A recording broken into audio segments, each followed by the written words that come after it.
What if I told you the longest war in American history wasn't fought in Europe or the Middle East, but in the wild, untamed swamps of Florida? What if I told you that a few hundred warriors, armed with grit, cunning, and an unbreakable spirit, held off the entire U.S. military for over 40 years? This is not the war you read about in school. There were no clear front lines, no final treaties, no surrender, just a forgotten resistance, a people who vanished into the mist, and a conflict so costly it nearly broke a young nation. This is the story of the Seminole Wars, where betrayal wore a uniform, and the jungle kept its secrets. The story of the Seminole Wars begins with blood and betrayal, a deep-rooted conflict that stretched across generations. The Seminoles, a group of diverse peoples made up of Native American tribes and runaway slaves, had found refuge in the dense, untamed swamps of Florida. They had built their lives from the land and had fiercely resisted any force that sought to subjugate them. The seeds of the war were planted in the early 19th century when the United States government began to push westward, following the doctrine of manifest destiny. The government's mission was clear: to expand its territories and move native populations out of the way. But the Seminoles, led by figures like Osceola, refused to abandon their land.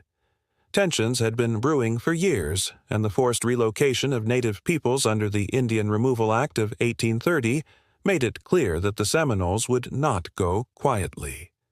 Many Seminoles chose to fight rather than submit to the U.S. government's demands. The betrayal came from within the ranks of the Seminoles themselves. Some, including those who had lived in Florida for generations, were caught between the pressures of fighting and the reality of survival. Leaders like Osceola rose as symbols of defiance, but they also faced internal struggles as rival factions vied for control over the Seminole resistance. The conflict wasn't just between the Seminoles and the U.S. Army. It was a war of ideals, with differing views on how best to fight and preserve their way of life. This chapter sets the stage for a war that would not only test the strength of the Seminoles, but also expose the deep fractures within their community. It was a war fueled by betrayal and the undeniable need to fight for freedom. The Seminole War was unlike any other the United States had fought before. What began as a series of skirmishes in the Florida Everglades grew into a protracted conflict that would last nearly 2 decades. It became America's longest war, dragging on from 1817 to 1858, with no decisive victory for either side. From the outset, the U.S. government underestimated the determination of the Seminoles.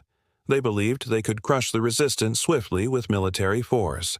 Instead, they encountered fierce guerrilla tactics, ambushes, and a relentless will to resist. The Seminoles, led by charismatic leaders like Osceola, used the land to their advantage, moving through the swamps, forests, and rivers with unmatched knowledge of the terrain. The Seminoles didn't fight conventionally. Their resistance wasn't about holding forts or defending specific territories. Instead, it was about survival and endurance. They disrupted U.S. supply lines, attacked military posts, and struck with speed and precision before disappearing back into the wilderness.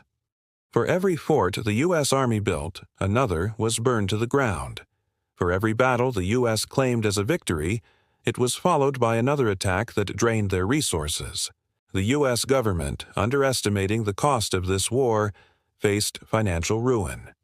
Military campaigns to capture or destroy the Seminoles turned into a logistical nightmare. Thousands of soldiers died from disease, hunger, and exhaustion, and the U.S. Army was stretched thin, trying to fight an enemy they couldn't fully track or defeat. The cost in lives, money, and morale continued to rise, but the Seminoles never gave up. The war dragged on, year after year, as negotiations broke down and both sides refused to compromise. The U.S. government sent wave after wave of soldiers to crush the resistance, but each time the Seminoles adapted, evaded, and struck back. The public at home grew weary of the war, but the fight for Florida became an obsession for the military and political leaders involved. It was a war that seemed endless, where victory was elusive and defeat a constant possibility for the U.S. Army. And in the end, the Seminoles had proved that even the might of a powerful nation could be worn down by resilience, patience, and a refusal to surrender. The Ghost War, due to the way the Seminoles disappeared into the land, becoming nearly invisible to their enemies. The U.S. Army was forced to contend with a foe who refused to fight according to conventional rules. Seminole warriors, guided by leaders like Osceola and the famed Black Seminoles, engaged in highly effective guerrilla warfare, making them elusive and unpredictable. With the U.S. Army's troops spread out in Florida, the Seminoles learned to strike swiftly and then fade back into the swamp, leaving only silence in their wake. As they relied on the terrain, the wetlands, and the dense forests, the U.S. soldiers found themselves chasing ghosts, unsure of where the enemy would strike next. The Seminoles used the terrain to not only evade capture, but also to launch surprise attacks on their enemies, leading to a string of costly U.S. military losses. The Ghost War was defined by psychological warfare. The Seminoles often left behind a trail of confusion and terror, making the soldiers feel vulnerable and isolated. This constant pressure wore down the morale of the U.S. troops, who had to fight a war they could not fully understand or control. It was as if the Seminoles were everywhere and nowhere at the same time, leaving the U.S. Army's efforts futile. The U.S. Army, unprepared for such an enemy, was stuck in a cycle of pursuit and failure. What was supposed to be a quick and decisive campaign had instead become an endless chase, with the Seminoles cleverly shifting the balance of power in their favor through sheer persistence and knowledge of the land. The Seminoles' greatest strength during the war was their unyielding spirit. They were a people who refused to be subjugated. The Seminoles' refusal to surrender was not just a military strategy, but a deep cultural belief that their land, their families, and their way of life were worth any sacrifice. The term unconquered people became synonymous with the Seminoles as they fought to maintain their identity against overwhelming odds. The wars were not merely about physical survival, but about keeping their heritage intact. They faced a government determined to erase their culture, yet they remained unbowed. This refusal to yield to the U.S. military machine became one of the most significant aspects of the Seminole identity during the wars. While the U.S. forces sought to force them into reservations, the Seminoles continually defied this fate. Their leaders, like Osceola and Micanopy, made it clear that they would never be driven from their homeland. Even as the conflict stretched on and resources dwindled, the Seminoles remained steadfast. The U.S. government, frustrated by their failure to break the Seminoles' will, eventually began to recognize that the Seminoles were not a people who could be easily conquered.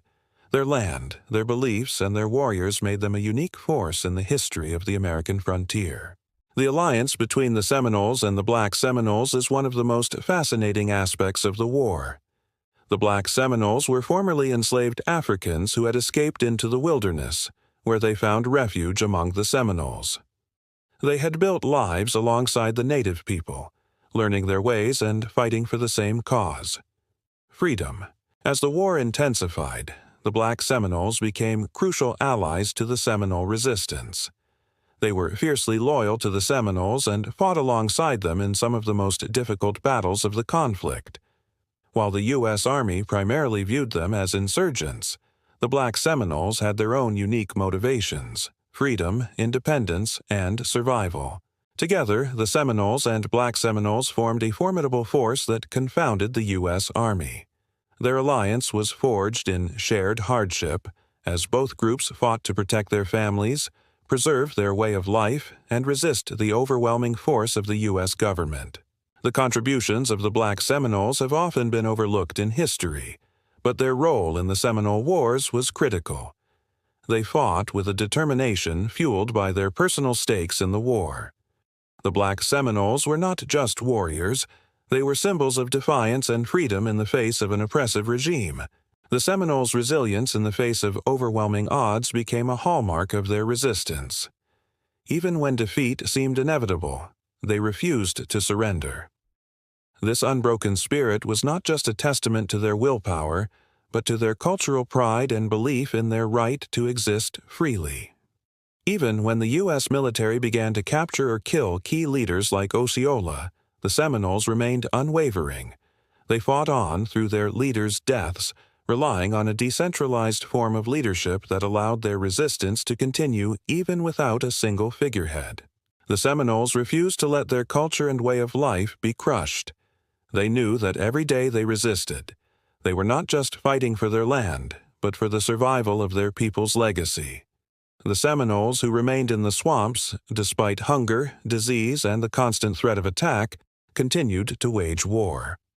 Their spirit, their refusal to submit, became a rallying cry, not only for the Seminoles but for any oppressed people who heard their story.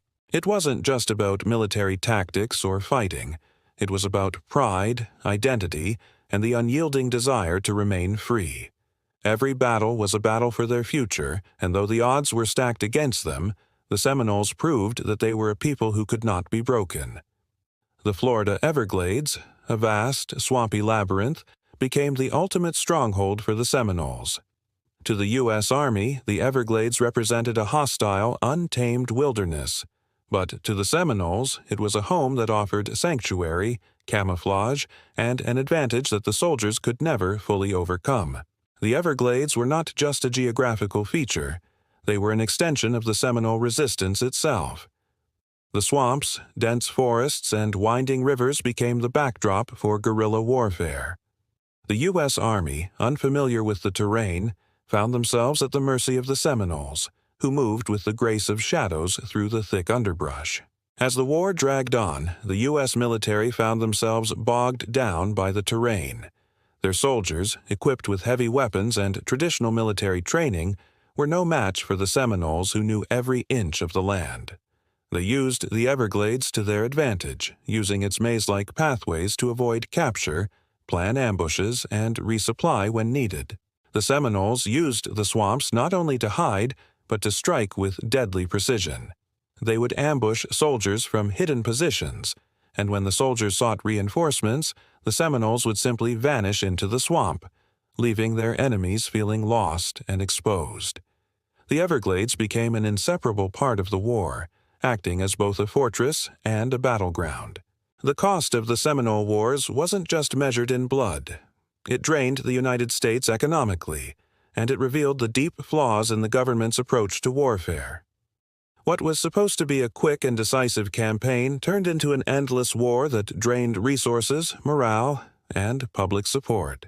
The U.S. government had expected to conquer Florida and end the resistance swiftly, but the Seminoles, aided by their allies in the Blackseminoles, proved that the U.S. military was woefully unprepared for a long-term conflict.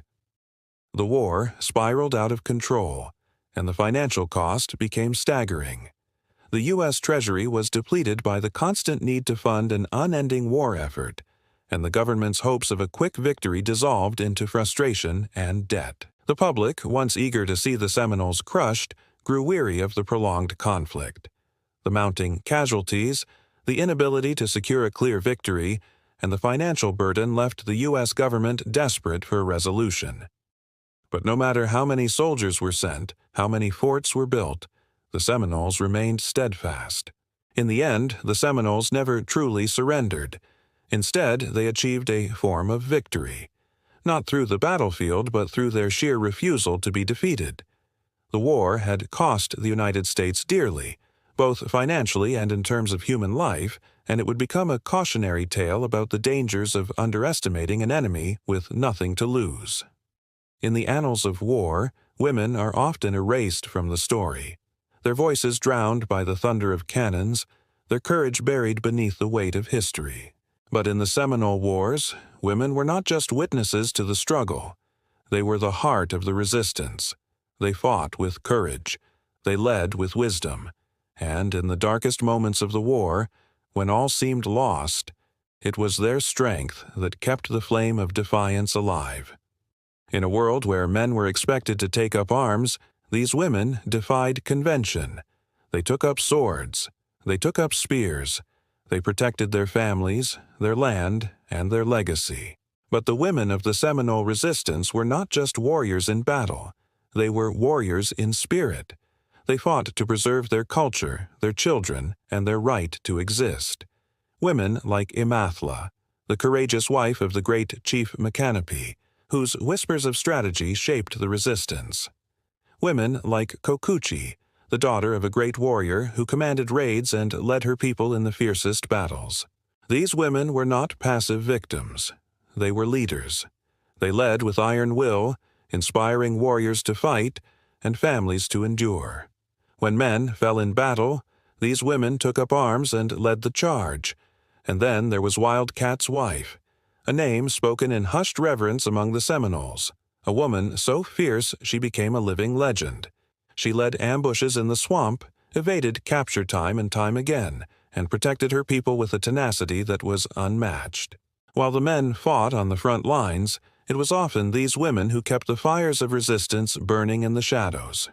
They cared for the wounded, they gathered intelligence, and they safeguarded their culture from the encroaching darkness. But their contribution was more than just physical strength. These women understood that to defeat the invaders, they had to keep their people whole. They preserved the knowledge of medicine, of healing, and of survival. In a world where war had turned everything upside down, these women wove the fabric of their people back together, a stitch at a time. They were the keepers of history, the bearers of songs and stories that would keep the heart of their people alive, even when their bodies were broken.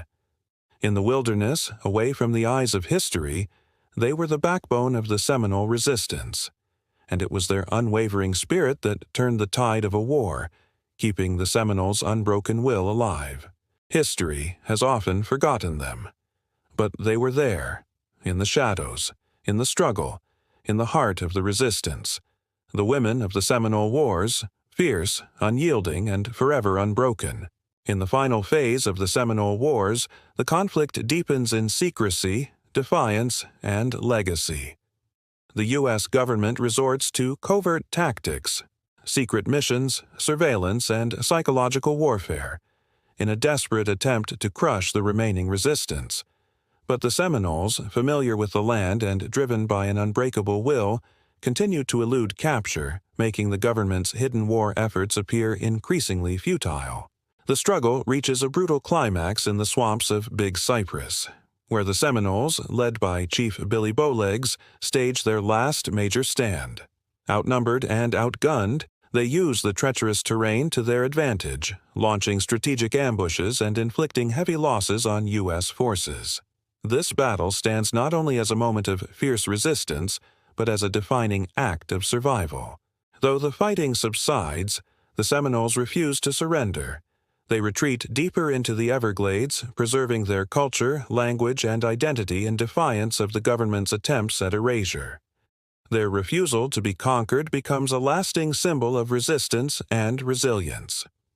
The Seminole legacy is not one of defeat, but of defiance, a fire kindled in war that continues to burn in the hearts of future generations. The Seminole Wars may have ended, but the spirit of the Seminole people endures.